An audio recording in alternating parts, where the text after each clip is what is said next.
이제 금년이 주일을 기준으로 하면 오늘과 다음 주일 이렇게 2주 남게 됐습니다.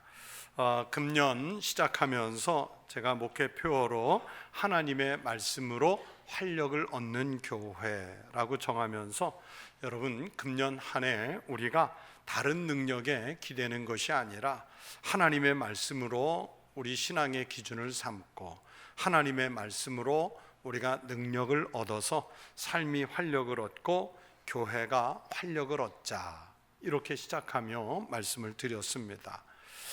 그러면서 제가 여러분에게 금년에는 하나님의 말씀을 전할 때 성경을 일독하는 그 진도표에 맞추어서 본문을 정하고 말씀을 전하겠다, 이렇게 1월 첫 주에 말씀을 드렸습니다. 그런데 1월 첫 주에 그렇게 말씀을 드려놓고는 걱정이 됐어요. 무슨 걱정이냐면 이게 목회자가 익숙하게 하는 전통적 강해 설교도 아니고 그 주간에 읽을 성경 구간에서 책 한 권을 정해서 그리고 맞는 본문을 택해서 말씀을 전하는 게 과연 잘 갈 수 있을까? 중간에 보면 교회력이라고 해서 교회가 정한 절기가 있을 때 다른 곳에서 본문을 찾아서 말씀을 전해야 되지 않을까? 본문을 맞추기가 쉽지 않으면 어떡하지?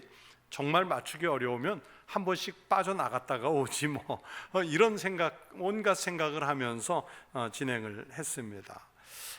그렇게 신년 연초에 신약을 먼저 하고 중반부터 구약 창세기부터 지금까지 해오면서 잘 버텼습니다. 그런데 제가 그렇게 금년에 좀 다른 방식으로 본문을 정하고 설교를 하며 준비하면서 이런 결론을 내렸어요. 하나님의 말씀은 결국 하나님의 말씀이다. 하나님의 말씀은 하나님의 말씀이다. 제가 걱정하고 염려한 것과는 상관없이 하나님은 그 주간에 주신 말씀을 통해서 그때마다 필요한 말씀을 주셨고 또 여러분 앞에서 그 말씀을 선포할 수 있도록 해 주셨습니다. 지난 한 해 하나님이 주신 이 말씀의 은혜인 줄로 믿고 감사드립니다. 그리고 성경을 열심히 따라 읽으면서 말씀을 경청하신 모든 성도들에게도 감사를 드립니다. 여러분, 금년에 하나님 말씀을 열심히 읽자, 이렇게 말씀을 드렸지만 보세요, 성경을 읽고 그러면서 성경을 기초로 신앙생활을 하는 것은 금년 한 해 운동으로 끝날 일이 절대로 아닙니다. 우리가 하나님 앞에 부름을 받아서 가는 그날까지 하나님 말씀에서 우리는 삶의 그리고 신앙의 기준을 찾아내야 합니다. 그것이 바로 믿는 사람들의 자세입니다. 혹시 여러분 중에서 하나님 말씀인 성경을 한 번도 읽지 않은 분이 계시다면 제가 조금 책망조로 말씀을 드리자면 그것은 신앙인으로서 정말 바람직하지 않습니다. 특히 자기가 항전직분자라 이야기하고 자기가 교회에서 신앙생활, 교회 생활을 정말 열심히 한다, 내가 봉사를 얼마나 많이 하는 줄 알아, 이렇게 말하면서 읽지 않은 분이라면 더욱 그렇습니다. 제가 앞으로 우리 교인을 직분이 아니라 이렇게 좀 구분을 해볼까 그래요. 성경을 읽은 분과 성경을 읽지 않은 분. 그래서 제가 길 가다가 가끔 만나는 성도들에게 권사님 성경 읽으셨어요? 장로님, 집사님, 성도님 성경 읽으셨어요? 이렇게 이제 대놓고 물어봐야겠어요. 그러면 아마 그 질문 받을까봐 멀리서 오다가 목사님 온다, 피해가자, 아마 그러는 분들도 있을는지 모르겠지만 피해가면 쫓아가서 물어볼 겁니다. 여러분, 대학 입시를 위한 수학 능력 시험을 얼마 전에 치렀는데 이 시험을 치고 나면 그 해의 만점자나 아니면 그 해에 수석을 차지한 학생이 꼭 언론에 인터뷰가 나오죠. 방송이나 신문에 인터뷰 나오는 것을 꼭 보게 되는데, 그러면 이 청년들이 마치 정해놓은 모범 답안처럼 꼭 하는 이야기가 있습니다. 저는 이것을 중심으로 열심히 공부했습니다. 여기서 이것은 무엇일까요? 다 알고 계시잖아요. 이것은 교과서입니다. 정말 공부를 잘하는 학생은요, 물론 참고서도 보고 학원에서 강의도 듣지만 정말 핵심은 뭡니까? 교과서를 중심으로 열심히 파고든다는 사실이에요. 우리 그리스도인들에게 신앙의 지침이 되고 삶의 기준이 되는 그 교과서는 과연 무엇일까요? 신약과 구약, 바로 성경입니다. 그러니 내가 성경을 읽지 않아도 신앙생활 잘할 수 있겠다, 내가 믿음이 있다, 이 말은 모두 거짓입니다. 절대로 잘할 수 없고 절대로 믿음이 있다고 말할 수 없습니다. 고대 철학자 소크라테스가 한 말 중에 아주 유명한 말이 있습니다. 성찰하지 않는 인생은 살 가치가 없다. 성찰하지 않는 인생은 살 가치가 없다. 여러분, 우리 인간이라는 존재는 이성이 있기 때문에 늘 자신을 성찰해 가면서 자기를 성숙시키고 발전시켜야 합니다. 그런데 그 성찰이 없으면 인생을 바르게 사는 것이 아니고, 또 그러면서 가치가 없기 때문에 살아있을 존재의 이유가 없다는 거예요. 우리 그리스도인들이 자신을 성찰할 수 있도록 도와주고 기준이 되는 것은 오직 하나님의 말씀뿐인 줄로 믿습니다. 그러므로 당연히 성경을 읽어야 하고, 당연히 성경을 통해서 자신의 신앙을 성찰하지 못하고 있다면 우리는 그 태도에 대해서 부끄러워해야 해요. 여러분, 아직 늦지 않았습니다. 금년에 아직 못 읽은 것이지 끝난 것이 아닙니다. 이제부터라도 열심히 하나님의 말씀인 성경을 읽고 그 말씀을 새기고 말씀대로 살고자 하는 신앙인의 모습을 갖추시기를 바랍니다. 우리가 성경의 말씀대로 살고자 할 때 분명히 능력이 나타나고 삶의 활력을 얻게 하시는 역사가 일어나게 될 줄로 믿습니다. 오늘 본문으로 읽은 하박국서에서 선지자 하박국도요, 이 난세의 시대에 다른 것에 귀를 기울이지 않았어요. 왕궁에서 들려오는 소식은 무엇일까? 아니면 다른 선견자들이 하는 이야기는 과연 무엇일까? 아니면 외교 관계에서 들려오는 국제적인 소문은 과연 무엇일까? 이런 소문들에 귀를 기울이지 않았습니다. 하나님이 어떻게 말씀하실는지 하나님의 음성에 귀를 기울였다는 것이 바로 오늘 본문의 말씀이에요. 여러분, 하박국 선지자가 말씀을 선포하던 이 시대는 남왕국 유다가 멸망하기 직전이었고요, 바벨론 제국이 강성해서 당시의 세계를 질풍노도와 같이 파죽지세로 정복해가고 있던 그런 시대였습니다. 바벨론 제국은요, 여러분, 세계 역사에서도 아수르 제국에 이어서 대제국을 이루었던 나라고, 페르시아 바사에게 멸망을 당하기 전까지 당대 세계 최강의 제국이었어요. 이 바벨론은 갈대아라는 민족이 주축을 이루었는데, 여러분, 이 갈대아 민족은요, 세계 역사에서 포악하기가 아주 남달랐던 유명한 민족이었습니다. 그런데 그 포악한 갈대아 사람들이 성경에 보시면 하나님의 도구가 되어, 하나님의 회초리가 되어 이스라엘 민족 남왕국 유다를 심판하시는 도구로 쓰임을 받게 되었다는 것이 선지서에 나오는 말씀들이에요.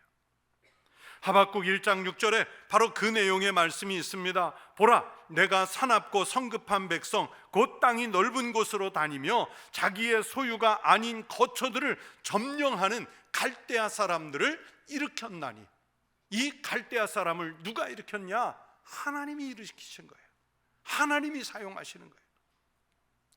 여러분, 이 사람들이 얼마나 포악한지, 강포한지 성경은 하박국 1장 8절에 이렇게 기록합니다. 그들의 군마는 표범보다 빠르고 저녁 이리보다 사나우며 그들의 마병은 먼 곳에서부터 빨리 달려오는 마병이라 마치 먹이를 움키려 하는 독수리의 나름과 같으니라. 매우 포악해요. 하나님의 선민이라고 하는 유다가, 하나님이 선택한 민족 이스라엘이 바로 이런 사람들의, 이 포악하고 정말 강팍한 이 사람들에게 지금 유린을 당하는 그런 상황입니다. 하박국 선지자는요, 지금 이 상황이 이해가 되지 않았어요.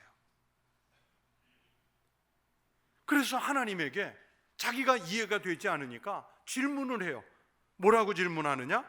주께서는 눈이 정결하심으로 악을 참아 보지 못하시며 패역을 참아 보지 못하시거늘 어찌하여 거짓된 자들을 방관하시며 악인이 자기보다 의로운 사람을 삼키는데도 잠잠하시나이까.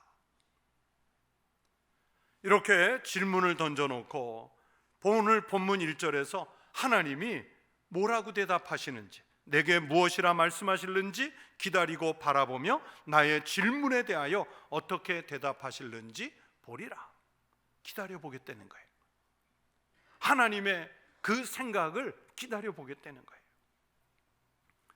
하박국의 이런 질문에 대해서 하나님이 대답하시는 말씀이 바로 오늘 본문인 2장 4절의 말씀입니다.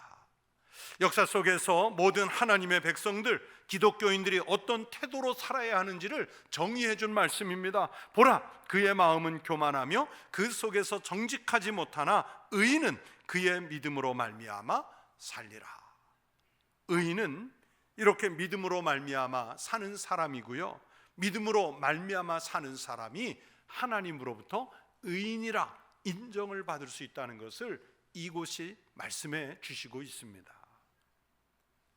사도 바울께서도요, 교리서신의 핵심이라고 하는 로마서를 집필하면서 서두에 이 말씀을 인용해서 우리 기독교 교리의 핵심으로 삼았어요. 복음에는 하나님의 의가 나타나서 믿음으로 믿음에 이르게 하나니 기록된 바 오직 의인은 믿음으로 말미암아 살리라 함과 같으니라. 이 하박국 2장 4절을 그대로 인용했어요. 루터와 깔뱅, 쯔빙글리 이런 종교개혁자들이 그래서 이 정신을 그대로 받아서 종교개혁의 방향을 정하는데 어떻게 정합니까? 오직 믿음으로만, 이렇게 정하잖아요. 그래서 제가 오늘 이 본문 말씀이 우리 기독교인들이 살아가는 태도에 대한 정의와 같은 말씀이라고 알려드린 겁니다. 여러분, 우리 그리스도인에게 있어서 믿음은 무엇인가요? 하박국 선지자가 하나님의 응답으로 받은 그 믿음은 그러면 무엇인가요? 저는 이렇게 정의해 봤습니다. 어떤 상황에서도, 어떤 위기 앞에서도 하나님의 섭리를 믿으며 주께서 주관하고 통치하실 수 있도록 맡길 수 있는 담력, 그거 아니겠습니까? 그게 믿음이에요. 이 믿음이 있어야 우리 그리스도인이 이 세상을 해치고 살아갈 용기를 얻는 것입니다. 그래서 저는 믿음이 내 앞에 어떤 장애나 장벽, 파도가 앞을 가로막아도 하나님께서 극복하게 이끄신다는 것을 믿는 것이라, 이렇게 말하고 싶어요. 그것을 예수님은 오늘 신약의 본문으로 읽은 마가복음 11장 20절 이하에서 산까지도 옮길 수 있는 것이라고 말씀했습니다. 나는 믿음이 있다고 늘 생각하며 살았는데 나는 과연 산을 옮길 수 있는가 하는 것도 생각해 봤습니다. 그래서 오늘 구약의 본문 이 믿음의 말씀에 더해서 신약의 예수님의 말씀을 추가로 설명으로 붙인 거예요. 여러분은 여러분이 가진 믿음으로 어떤 산을 옮기실 수 있겠습니까? 그런데 여러분, 믿음이 있으면 정말 문자대로 눈에 띄는 우리 주변에 있는 저 산들을 옮기실 수 있겠어요? 성경에서 산이라고 하는 것은 하나님이 오셔야 움직일 수 있는 거대한 것입니다. 하박국 3장 6절 말씀에 산은 하나님이 오셔야만 변형이 일어납니다. 영원한 산이 무너지며 무궁한 작은 산이 엎드러지나니 마지막 때에 여호와의 날이 돼야 이런 일들이 일어날 것이라고 말씀해 주셨어요. 내가 산을 향하여 눈을 들리라. 나의 도움이 어디서 올까? 산은 하나님의 도움의 상징으로 성경에서 표현이 되고 있습니다. 부동의 상징이지요. 또 시편 125편 1절에는 시온산이 흔들리지 아니하고 하는 말씀이 있습니다. 산은 인간이 함부로 움직일 수 있는 것이 아닙니다. 하나님이 움직여 주셔야 움직일 수 있는 것이에요. 그러나 성경 말씀을 보세요. 하나님의 백성은 믿음으로 산다고 하시고요, 예수님은 그러면 믿음이 있으면 우리가 산을 옮길 수도 있다고 말씀해 주셨어요. 말씀이 상충된 것인가요? 말씀이 이율배반적인가요? 여러분, 우리가 믿음으로 옮겨야 할 산이 무엇입니까? 지금까지는 그래서 산을 옮긴다 그러면 눈에 보이는 저 산들을, 큰 산을 옮길 수 있는 것이 과연 믿음이라 이렇게 생각했습니다. 다만 우리가 옮기지 않는 것은, 믿음의 사람들이 산 옮겨달라고 기도하지 않는 것은 옮길 필요가 없기 때문에 옮기지 않는 것이지, 산을 옮긴다는 것은 우리 눈앞에서 펼쳐져 있는 저 산들을 실제로 옮기는 것, 예수님이 그거 말씀하신 거 아닌가? 이렇게 오해할 때가 있어요. 그런데 말씀을 묵상하면서 이건 아니다, 이런 생각이 들어요. 눈에 보이는 저 산들을 옮기는 것보다 더 옮기기 어려운 산이 있습니다. 그 산이 뭐냐? 이 산은 정말 믿음이 있어야 옮길 수 있는 산입니다. 그렇게 정작 옮기기 어려운 그 산은 어디에 있느냐? 바로 내 마음 안에 있어요. 그 산은 내 마음 안에 있어요. 다른 것은 몰라도 내가 마지막으로 붙잡고 싶어서 절대로 놓지 않는 이 산 같은 거대한 나의 죄와 욕심, 내 안에 눌러 붙어 앉아 있는 그런 것들이 있어요. 부동의 산들이 있어요. 나를 변화시키는 것이 힘들었습니다. 믿음이 있다고 하면서도 내 안에 자리 잡고 앉아버린 꽉 달라붙은 생각, 습성들, 마음들, 바로 그런 것들이 바로 믿음이 있어야 옮길 수 있는 산들이에요. 지금 하박국 선지자에게도 산이 있습니다. 자기네가 선민이라고 하는 특권의식, 이스라엘이라면 하나님으로부터 당연하게 보호받아야 한다는 그런 상황을 굳게 믿고 있습니다. 지금 자기네는 선민이고 지금 이스라엘 민족을 멸망시키려고 하는 저 갈대아 바벨론은 하나님 보시기에, 또 세상 사람들이 보기에 아주 포악하고 못된 사람들이기 때문에 세상 기준으로는 저들이 망해야 되고 하나님의 백성들이 살아남아야 하는데, 오히려 상황은 역전되어 있어요. 오히려 바벨론 제국은 부흥하고 있고 이스라엘 민족은 멸망해 가고 있단 말입니다. 하박국 선지자의 입장에서 볼 때는 이게 이해가 안 되는 거예요. 그렇게 믿고 있었는데 하나님은 그런 믿음이 아니라 하나님이 역사하시는 것에 대한 전적인 신뢰를 오늘 응답으로 주시는 거예요. 산을 옮긴다는 것은 그래서 그 산보다 더 큰 믿음이 있어야 하는데, 우리가 믿음 생활을 한다고 하면서도 사실은 내 안에 자리 잡고 있는 인간적인 생각들이 실상은 내 믿음의 크기보다 더 크게 자리 잡고 앉아서 마치 산같이 그렇게 옴짝달싹도 안 하고 있습니다. 그래서 성도 여러분, 그 산을 옮기는 것이 믿음이 있어야 돼요. 내가 가장 옮기기 힘들다고 생각했던 것들을 믿음이 있으면 옮길 수 있습니다. 쾌락을 쫓는 일, 아니면 황금 만능주의에 함몰된 생각들, 이기심, 배타적인 감정, 이런 것들이 믿음이 있어야 버리는 거예요. 믿어도, 아무리 믿어도 내가 이것만큼은 절대 놓치고 싶어 하지 않았던 그것을, 그래서 산같이 굳게 눌러 앉아버린 그것을 믿음이 있으면 내 마음 밖으로 옮길 수 있다는 것을 성경은 말씀해 주시는 겁니다. 또 어떤 산은요, 우리 심령 속의 걱정거리로 염려거리가 돼서 우리 안에 자리 잡고 있지요. 아무리 지우려고 해도 지워지지 않고 벗어나 보려고 힘을 써보지만 워낙 굳게 서 있는 근심과 염려여서 우리 힘으로는 도무지 움직일 수 없는 산 같은 것들이 있습니다. 우리 심령 속에 자리 잡은 이 산 같은 염려와 걱정들을 믿음을 키워서 옮겨주시기 위해 예수님 끊임없이 반복해서 말씀하십니다. 수고하고 무거운 짐진 자들아 다 내게로 오라, 내가 너희를 쉬게 하리라. 너희는 마음에 근심하지 말라. 하나님을 믿으니 또 나를 믿으라. 그러므로 내일을 위하여 염려하지 말라. 내일은 내일이 염려할 것이요 한날 괴로움은 그날에 족하니라. 이것을 옮기는 게 살 길이라고 말씀하시는데, 우리는 마치 그것을 놓으면 죽을까 봐 놓지 못하는 수고하고 무거운 짐이 우리한테 있단 말이에요. 우리는 그것을 산처럼 여겨서 당장 옮겨놓지 못하고 그것을 가슴에 품고 그 가슴앓이를 할 때가 많습니다. 믿음이 있으면 그 염려와 근심, 걱정의 산을 내게서 밖으로 옮길 수 있는 힘을 얻게 되는 것입니다. 믿음은 그런 힘이 있어요. 하나님은 오늘 본문에서 하박국 선지자를 통해서 지금 돌아가고 있는 상황은 아주 불쾌하고 불안하고 불편하지만 이스라엘에게 바로 그런 믿음이 요구되고 있다고 선포하라고 말씀을 주신 겁니다. 유명한 철학자 파스칼은 팡세에서요, 세상에는 세 종류의 사람이 있다고 그랬습니다. 여러분 아시다시피 파스칼은 아주 유명한 믿음의 철학자잖아요. 그래서 신앙의 시각에서 세 종류의 사람을 얘기했습니다. 첫 번째는 하나님이 있거나 말거나 상관하지 않고 살아가는 그런 사람이 있답니다. 이런 사람은 신을 부정하며 철저하게 무신론적이며 자기 중심적으로 사는 사람입니다. 두 번째는 나름대로 하나님을 찾아보려고 애쓰는 사람이 있대요.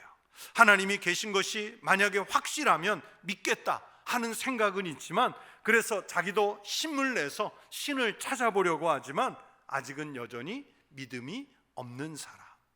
이 사람은요, 마치 무지개를 잡아보겠다고 따라가는 아이처럼 막연하게 인생을 헤매는 사람이라 그랬어요. 세 번째는 하나님 안에 깊이 들어와 있는 사람. 하나님 안에 깊이 들어와 있는 사람.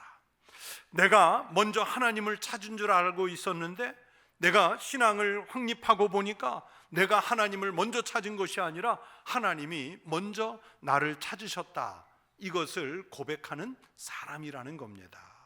그래서 그 사람은 늘 감격하면서 내 일을 하나님께 맡기고 살아가는 사람입니다. 그래서 믿음이 있으면 하나님의 길이 아닌 것을 버릴 수 있는 사람, 하나님은 그런 믿음의 사람을 의인이라고 말씀하시는 것입니다. 하박국 선지자가 오늘 말씀에서요, 의인은 그의 믿음으로 말미암아 살리라 말씀하셨습니다. 이 말씀에서 하박국이 선택한 믿음이라는 단어는 히브리어로 에무나라는 말인데, 이 에무나는 이것은 견고하다, 굳건하다, 충실하다, 성실하다, 이런 뜻을 가지고 있습니다. 즉 의인이 믿음을 가지고 살게 되면 하나님의 섭리와 인도하심에 대한 분명한 확신이 있으면, 하나님의 살아계심에 대해서 의심하지 않으면, 하나님과 올바른 관계를 맺는 일에 최우선순위를 두는 사람이면 흔들림 없이 신앙에 충실한 삶을 살아갈 수 있게 될 것이라, 그 뜻에서 에무나라는 단어가 등장을 하는 거예요. 아마 이렇게 말씀드리면 어떤 분은 물을 수 있어요. 아유 목사님, 그렇게 살려면 제가 목회자가 되거나 아니면 세상과 절연의 산속에 들어가 수도원에서 수도사가 되는 게 더 옳겠습니다. 그렇게 묻고 싶을 거예요. 그렇지 않습니다. 우리 그리스도교 신앙은 살아가는 삶의 자리를 매우 중요하게 생각합니다. 그리고 살아가는 그 자리에서 그리스도인다운 삶을, 그래서 세상 속에서 표출하며 살기를 원하고 계십니다. 직장에서, 사회에서, 우리는 관계 맺은 모든 사람들 속에서 그리스도인으로서 잘못 눌러앉은 산 같은 불의, 불신, 이런 것들을 옮겨놓고 내가 그리스도인이요 하고서 살아야 합니다. 여러분, 앞에 질문한 대로 목사가 되면, 수도사가 되면, 그러면 모든 것을 다 옮겨놓고 살 것 같습니까? 아니요, 그렇지 않아요. 그들도 여전히 안에 움직이지 못하는 산이 있어서 고민을 합니다. 하박국처럼 하나님의 답변을 기다리면서 믿음을, 가슴을 치며 기도할 때가 얼마나 많은지요. 불신의 마음이 다시 솟지 못하도록 옮겨놓기 위해서 늘 영적 전쟁을 합니다. 믿음으로 영적인 싸움을 해요. 하나님 앞에 부름받아 가기 전까지는 이 전쟁이 끝나지 않는 거예요. 사도 바울을 보세요. 절대로 옮길 수 없을 것 같은 산같이 거대하고 좋은 조건들을 품었던 분 아닙니까? 히브리인 중에 히브리인이요, 바리새인 중에 바리새인이요, 학파로는 가말리엘 학파요, 로마의 시민권자요, 아버지로부터는 부를 물려받은 그런 분이었어요. 그랬던 그가 예수 그리스도를 만나는 순간, 그리고 오직 의인은 믿음으로 말미암아 살리라는 고백을 하는 순간, 자기의 인생 밖으로 자기가 그렇게 소중하게 여겼던 것들을 내놓지 않습니까? 믿음으로 옮긴 거예요. 성 어거스틴은 자신의 천재성과 학문성이라고 하는 산을 예수님을 위해서 옮겨 놓았고, 성 프란치스코는 자기 태생부터 가지고 있었던 부와 영주로서의 권력들을 예수를 만나는 순간 버린 것처럼 내려놓았습니다. 마틴 루터는 신부로서 얼마든지 교회의 기득권을 누리며 살아갈 수 있는 환경이었죠. 뛰어난 신부로, 학자로서 자기의 자리가 분명하게 보장됐던 분입니다. 그러나 이 루터가 로마서를 읽다가 1장 17절에 오직 의인은 믿음으로 말미암아 살리라 하는 이 말씀 한마디 때문에 종교개혁이라고 하는 가시밭길에 들어서고 말지 않습니까? 지금 예를 든 것처럼 여러분, 우리 그리스도인이 믿음으로 산다고 하면 뭐 시원한 길이 열리겠지. 믿음으로 산다고 하면 돈을 잘 벌 수 있겠지. 믿음으로 산다고 하면 자식들이 형통해지겠지. 여러분, 그런 것 기대하는 게 아니에요. 시원한 길이 열리는 게 아닙니다. 성경을 금년에 열심히 읽었다고 해서 그 보상으로 여러분 인생이 과연 형통해지기만 하겠습니까? 아닙니다. 믿음으로 산다는 것이, 하나님 말씀에 의지해서 산다는 것이 어쩌면 더 답답한 인생 행로로 방향을 잡는 것인지 모릅니다. 그런데도 주님은 우리 보고 믿음으로 살라고 말씀하시고, 주시는 말씀을 신뢰하라고 말씀하십니다. 나라가 지금 바벨론이라고 하는 큰 제국에 완전히 몰락당할 그 위기 앞에서 나라가 망하는 것을 지켜보면서 하박국 선지자에게 하나님은 오직 의인은 믿음으로 말미암아 살리라 말씀을 주시는 거예요. 그래서 하박국이 놓인 상황은 답답하지만, 그러나 믿음으로 사는 사람에게 그 위기 속에서 살 길을 하나님이 보여주시는 줄로 믿습니다. 많은 사람들이 이 말씀을 믿음으로 믿지 못하고 있기 때문에 하나님 아버지께서는 말씀이 육신이 될 수 있도록 독생자 예수 그리스도를 친히 우리에게 보내주시지 않습니까? 태초부터 계셨던 그 말씀이 우리에게 찾아오시기를 기다리는 절기가 바로 강림절이고, 그 말씀이 친히 육신이 돼서 우리에게 찾아오신 그 날이 바로 우리에게 성탄일 아닙니까? 금년 한 해 살아오는 동안 여러분에게 하나님이 무엇이라고 말씀하시던가요? 여러분, 하나님의 음성에 귀를 기울여 보셨습니까? 하박국이 들은 응답처럼 헤어나올 길이 없는 상황으로 들어간다 할지라도 하나님은 믿음의 사람들이 살 수 있는 길은 그렇게 마련해 두신 줄로 믿습니다. 하박국이 그 상황에서 세계 정세를 보았다면 우리는 길이요 진리요 생명이 되시는 예수 그리스도 바라보시는 대림절 성탄절이 되시기를 바랍니다. 바로 거기에 우리가 살 길이 있는 줄로 믿습니다. 예수 그리스도를 통해 하나님의 음성을 직접 대면하여 듣게 될 줄로 믿습니다. 여러분이 말씀대로 사는 의인이 되셔서 이 험한 세상에서 살아갈 용기를 획득하시는 믿음의 성도 되시기를 우리 주의 이름으로 축원합니다. 기도하겠습니다. 하박국에게 응답하셨던 하나님, 우리에게도 믿음을 주셔서 어떤 형편에, 어떤 상황에, 어떤 최악의 위치에 놓인다 할지라도 오직 의인이 되어 믿음으로 사는 힘과 능력을 입게 하여 주시옵소서. 말씀이 친히 육신이 되셔서 우리 가운데 오심으로 우리가 말씀을 볼 수 있게 하시고 들을 수 있게 하시고 하나님을 대면할 수 있도록 예수 그리스도를 주셨으니 감사를 드립니다. 하나님 아버지, 오직 주님만을 나의 길로, 나의 진리로, 나의 생명으로 삼아 하나님 나라에 갈 때까지 오직 그 믿음 안에서 살게 하여 주시옵소서. 예수님 이름으로 기도하옵나이다. 아멘.